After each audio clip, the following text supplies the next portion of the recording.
menyerupai iblis. Dan setelah berpuasa 40 hari dan 40 malam, akhirnya laparlah Yesus. Oke, jadi ini Yesus aja berpuasa. Puasanya 40 hari, 40 malam. Nah, itu ada dua pertanyaan ini. Satu, kok Tuhanmu gampang dicobain iblis gitu loh. Nah, ini Tuhan kok manutan gitu ya.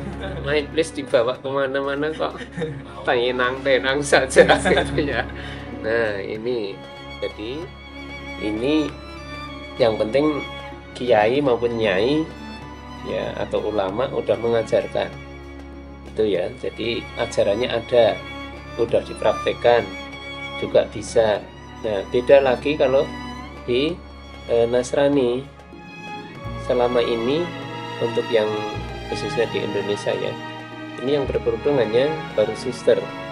Nah itu, sehingga yang lain semacam di gereja nggak diberikan pengertian tentang wajibnya berkerudung seperti yang ada di 1 Korintus pasal 11 ayat yang ke-6.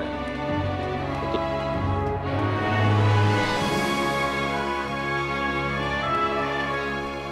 bahasa Ibrani tadi diterjemahkan dari berbagai bahasa di mana saja itu supaya mudah dipahami. Tujuannya itu. Cuman sayangnya tidak menyertakan bahasa aslinya. Kayak di Al-Quran itu kan ada bahasa Arabnya, sampingnya baru ada terjemahannya. Kenapa seperti itu? Nah, saya ini dulu mengkaji, saya ngaji di Jakarta, itu studi Islam intensif ya di Jakarta. Saya ngaji baru La ilaha illallah itu 3 hari 2 malam full time, istirahat hanya sholat, makan, tidur sebentar malam. Nah itu terus Muhammad Rasulullah 2 hari semalam, beda waktu ya. Jadi itu ternyata baru ngaji asyhadu alla ilaha illallah wa asyhadu anna muhammadar Rasulullah itu kalau dibaca sudah satu Al-Quran ternyata. Oh itu, nah itu. Jadi waktu itu ada dokter ya Hasan atau siapa saya lupa namanya, itu sendiri loh misi 3 hari 2 malam itu sendiri. Ilmunya hebat ini orang ini. Yaitu makanya Anda mencoba ceramah di depan HP ya. Nanti mencoba seharian ceramah, kira-kira kayak apa gitu ya. Mencoba. Nah, Pak Markus apa sudah? Sudah, alhamdulillah. Saya diuji oleh orang Muhammadiyah di Gombong. Saya ngisi jam 9 pagi sampai maghrib, posisi puasa. Saya training guru-guru Muhammadiyah di seluruh Gombong. Ini saya alhamdulillah dan lulus dari tanpa makan, tanpa minum ya. Tetap saya ngakali sedikit pas habis luhur itu karena antara lapar dan ngantuk, tak setelkan film sebentar. Nah itu untuk saya istirahat sebentar karena ya di tenggorokan udah kering banget ya kalau puasa ya. Nah itu mohon maaf karena sudah adzan. Besok kita lanjutkan.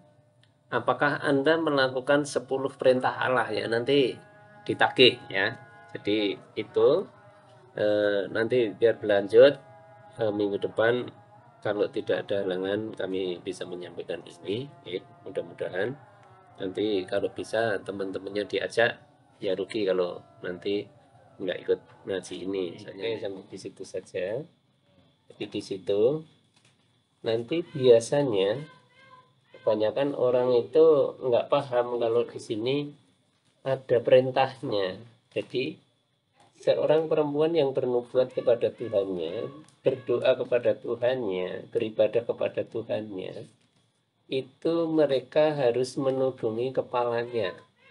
bila mana dia tidak mau menudungi kepalanya, maka dia harus menggunting rambutnya. Kalau saya ekstrim, gundul, wae. Nah, kalau dipotong rambutnya digunting habis, itu menghina kepalanya sendiri, alias pakai kerudung itu wajib. Nah, seperti itu. Jadi ini kan kita sudah menohok dia ya. Jadi ternyata Anda belum melaksanakan ini, padahal ini perintah. Nah, ini contohkan. Ada enggak di Nasrani itu yang berkerudung? Mesti jawab dia ada. Baik itu nanti Protestan maupun Katolik, dia mesti jawab ada. Siapa itu? Jawabnya mesti suster. Nah, kalau suster ini pakai kerudung, kenapa kamu nggak diajarin?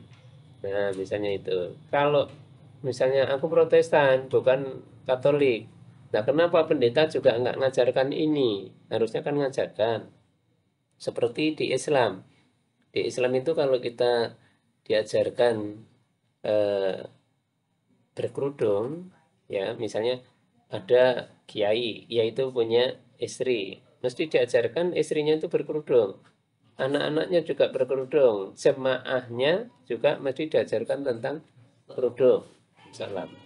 Nah ini sehingga kalau semua ini berarti itu wajib untuk semua perempuan yang menyebut dirinya Muslim ya, walaupun ada yang Islam tapi belum kerudungan, ini karena nggak paham atau gimana, saya walau alam bisawab. Jadi harusnya, tapi kalau ada perempuan Islam yang nggak berkerudung, ini yang penting kiai maupun nyai ya atau ulama udah mengajarkan itu ya. Jadi ajarannya ada, udah dipraktekkan juga bisa. Nah, beda lagi kalau di Nasrani. Selama ini untuk yang khususnya di Indonesia ya, ini yang berkerudung hanya baru suster. Nah itu, sehingga yang lain semacam di gereja nggak diberikan pengertian tentang wajibnya berkerudung seperti yang ada di 1 Korintus pasal 11 ayat yang ke-6. Jadi ini berarti kalau udah seperti ini kita punya nilai 1-0. Nah, itu ya. Terus jikalau laki-laki, dan itu ditanya tentang sunat, ya. Anda sudah sunat? Kalau nanti dia bilang, aku sudah sunat, ya misalnya loh ya. Dan nanti kita kanan kiri oke ini ya. Coba buka di Galatia 5 ayat yang kedua. Ini masih mengulang yang dulu karena udah 3 malam 4 minggu ya baru ketemu lagi ini. Nih. Galatia Ya, 5 ayat 2. Siapa yang cepat baca? sesungguhnya Ya. Sesungguhnya aku Paulus berkata kepadamu, jikalau kamu menyunatkan dirimu, Kristus sama sekali tidak akan berguna bagimu. Oke, cukup di situ saja. Nanti kita kalau ketemu yang sudah sunat, di situ kan aku Paulus berkata kepadamu bahwa seorang lelaki yang menyunatkan dirimu, maka Yesus tiada guna bagimu kan. Nah ini terus kayak apa jawabnya mereka, kan mesti jadi bingung itu. Walaupun mesti kita akan dibilangin gini, Pak jangan potong-potong ayat misalnya, nanti kalau ada ketemu yang teliti ya. Itu kesimpulannya di situ, kamu mau sunat atau tidak itu nggak mempengaruhi ya, walaupun nanti akhirnya kalau dibaca ke sana. Tapi kita untuk mencoba mengerti jawaban mereka, kita potong dulu. Nah kalau udah dipotong kan, nah berarti Anda nggak ngikutin Rasulmu, nah gitu. Tapi kalau dia misalnya nggak sunat, tadi kan kalau dia sunat, kalau dia bilang aku nggak sunat, Anda buka di Matius di Lukas 2 ayat 21. Coba dicek. Mudah-mudahan saya nggak lupa. Pasal berapa? Pasal 2 ayat 21. Lukas ya, Lukas. Untuk dicobai iblis. Dan setelah berpuasa 40 hari dan 40 malam, akhirnya laparlah Yesus. Oke, jadi ini Yesus aja berpuasa. Puasanya 40 hari, 40 malam. Nah, itu ada dua pertanyaan di sini. Satu, kok Tuhanmu gampang dicobain iblis gitu loh. Nah, ini Tuhan kok manutan gitu ya. Nah, iblis dibawa kemana-mana kok tenang-tenang saja gitu ya. Nah, ini jadi itu setelah itu dia berpuasa 40 hari 40 malam. Nah, habis itu laparlah Yesus. Tuhanmu kok mudah lapar? Tuhannya orang Islam lebih keren dong kalau gitu. Lah kenapa keren? Lah nggak ada sejarahnya Allah makan bakso misalnya gitu ya, atau makan apa gitu, nggak ada. Kalau ada mesti viral. Orangnya yang bilang digebukin misalnya. Nah, jadi hebatnya Tuhannya orang Islam itu nggak pernah mati, nggak pernah lapar. Jangankan mati, lapar aja nggak pernah. Nggak ada ceritanya makan. Nggak ada acara di taman, itu nggak ada. Tapi kalau Yesus ada acara makan di taman, Getsemani itu ya, berdoa, berdoa terus di situ, habis itu mesti ada yang lain. Nah itu jadi di sini kita sudah mendapatkan beberapa poin pertanyaan kepada dia. Jadi kenapa kamu nggak puasa? Nah, puasanya Prapaskah lah, puasa Prapaskah nanti ditanyain dalilnya mana di Alkitab. Itu ndak ada. Ini hanya perintah gereja. Karena saya waktu pulang dari Samarinda itu loh Mas, dari Samarinda pada kalau nggak salah dari Samarinda pas oh bukan, saya diutus Ustadz siapa ketuanya yang dulu Al-Hadid ya, Mas Yusuf itu suruh melayat ke Samarinda. Lah pulangnya dari Balikpapan ini saya berbarengan misionaris. Nah, barengan misionaris saya di kenalan di pesawat, ada ibu-ibu Chinese ya. Udah gitu dia minum Fanta merah. Terus saya ditawarin permen, Pak, permen Pak.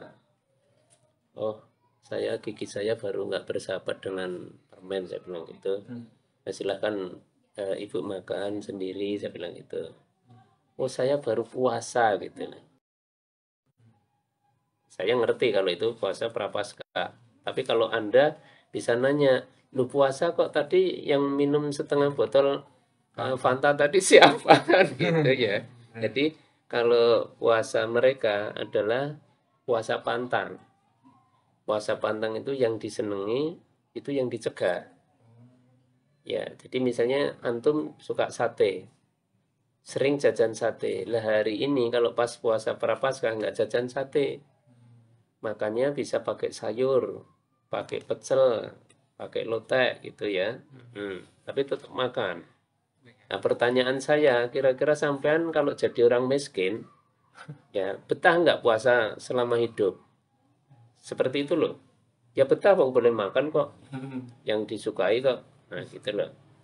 Nah makanya justru ini nggak ada tuntunannya, dijalankan. Nah itu. Terus puasa yang 40 hari 40 malam malah nggak dijalanin. Itu puasanya yang diajarkan oleh Yesus. Kalau menurut ayat ini loh ya. Tapi bagaimana komentar daripada Lukas? Tadi kan komentarnya Matius. Coba dibaca, kebetulan pasal ayatnya sama. Lukas. Ayo masnya biar baca gantian mas. 41 ya.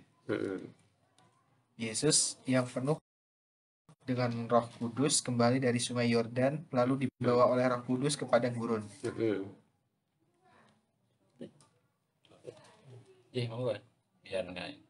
Terus di situ ia tinggal 40 hari lamanya dan dicobai iblis. Selama di situ ia tidak makan apa-apa dan sesudah waktu itu ia lapar. Oke, jadi gini. Ternyata cerita dari Lukas dan Matius ada sedikit beda. Nah, kita nanti kalau merunut ke asbabul urudnya hadis, itu kan mesti ada versi ini yang meriwayatkan siapa, terus siapa. Jadi eh, levelnya kalau hadis itu kan ada urut-urutannya, dan itu apa mutawatir ya namanya ya. Hadis mutawatir. Nah, itu ada urut-urutan itu. Nah, kalau di sini ini dua-duanya ya. Ini tangan kanannya dari Yesus loh. Kok nyatetnya beda? Nah, coba diamati. Sepulang dari Sungai Yordan, nah itu baru dikerjain oleh iblis, dibawa ke padang gurun. Di sana 40 hari, nggak pakai malam loh ya. Tidak makan apa-apa. Tidak makan apa-apa itu belum tentu puasa loh ya. Misalnya Ustadz Yayat di markas Arimatea 40 hari tidak makan apa-apa.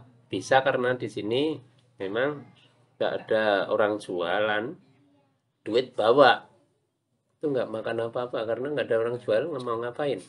Saya pernah waktu praktek di Salatiga bawa duit, bekalnya udah habis, ya di tengah hutan nggak makan apa-apa.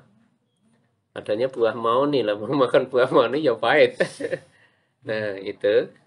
Terus bisa di sini karena namanya anak kos misalnya ya, bawa duit pengen ngirit, bisa nggak makan apa-apa. Ya itu.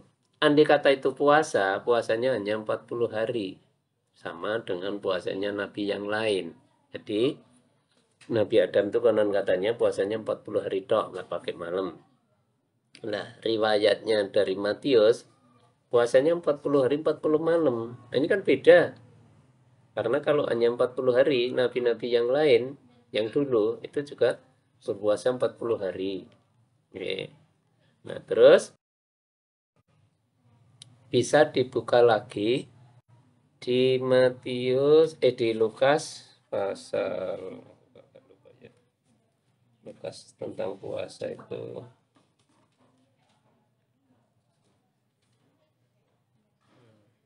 Aku bunyinya hafal, tapi ayatnya agak lupa ya. Bunyinya gini. Aku berpuasa seminggu 2 kali dan aku memberikan 10% dari penghasilanku. Nanti tak.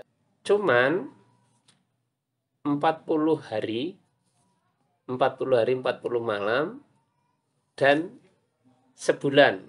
Punyanya orang Islam sebulan. Bisa 30, bisa 29. Itu puasanya orang Islam. Karena tergantung dari tanggal menurut hitungan bulan.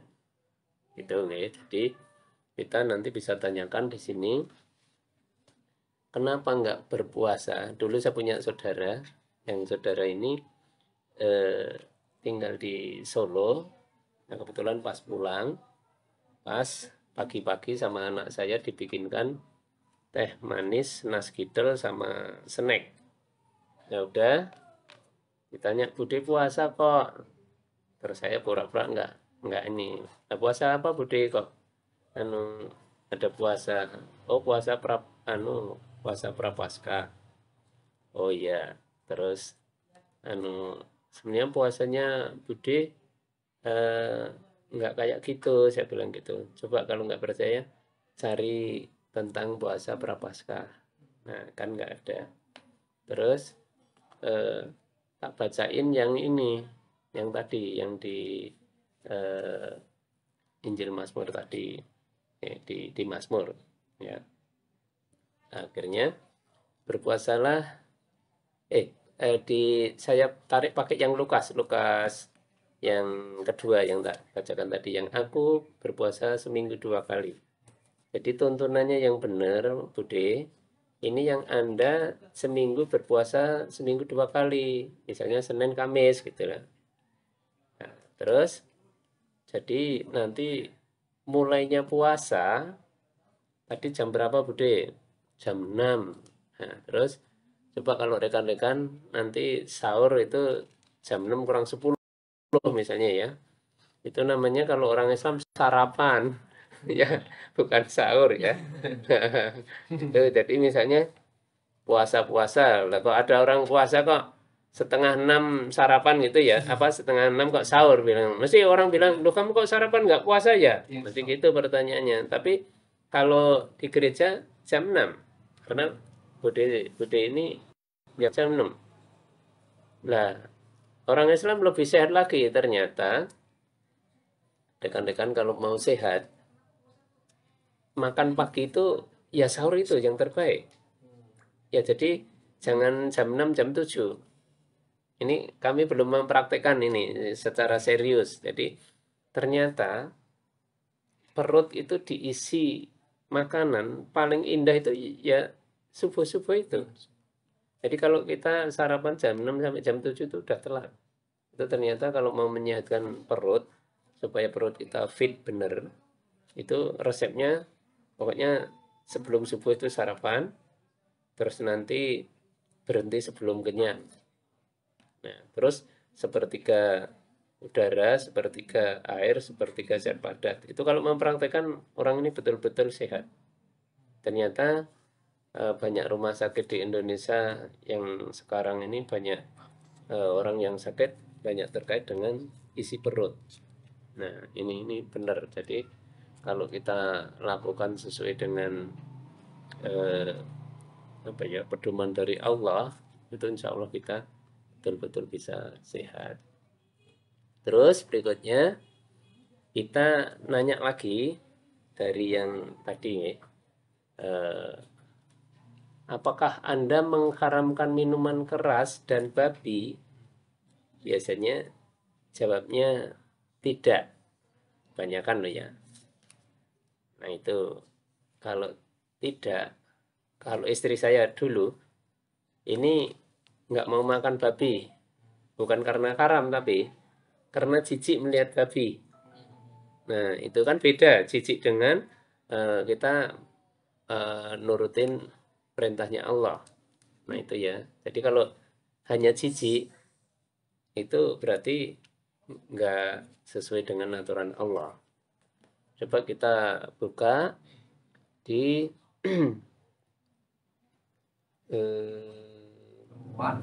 supaya jangan kamu mati.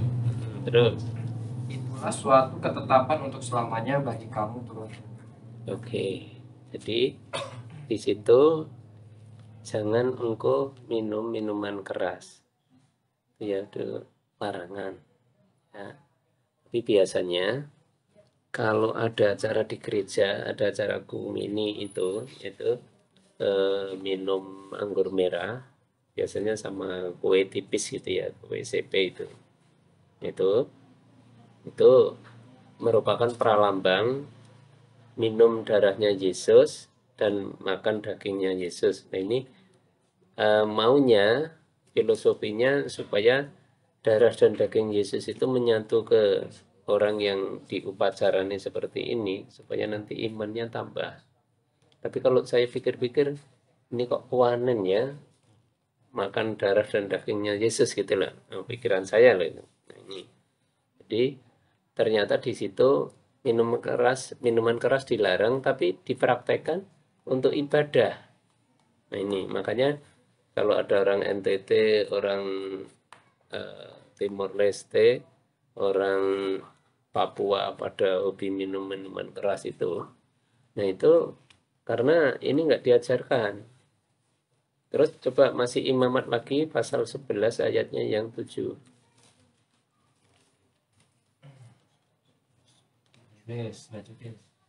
Demikian juga babi hutan, karena memang berkuku belah, yaitu kukunya bersela panjang, tetapi tidak memamah biak, haram itu bagimu. Oke, jadi ini Injil yang sekarang itu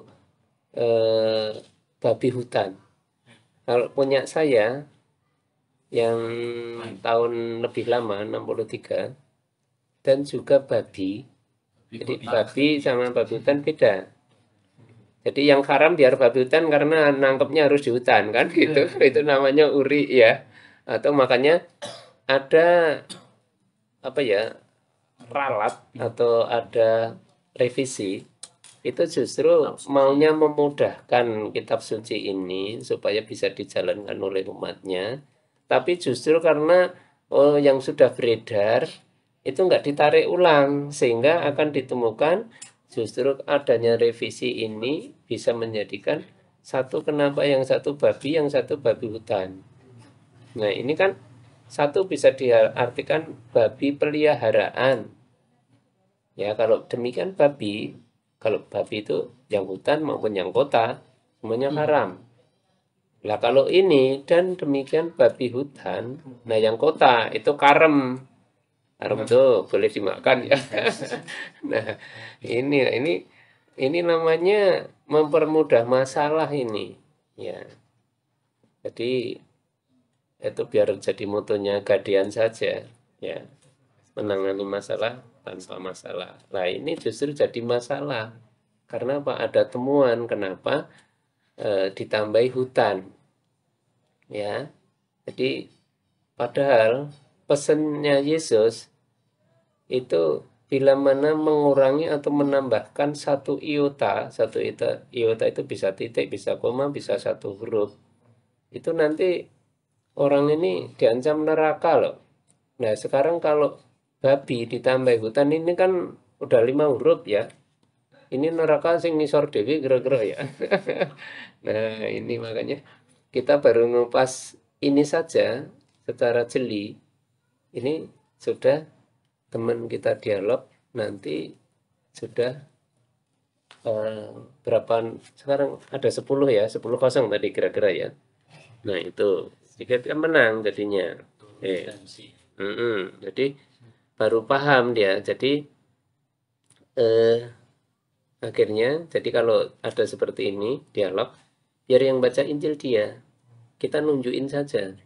Jadi seperti ini. Nah, terus waktu saya dialog dengan yang cewek dari mana itu Secang, dia bilang, Bapak Markus hafal banget ya. Ya memang kita harus ngapalin yang sebenarnya kita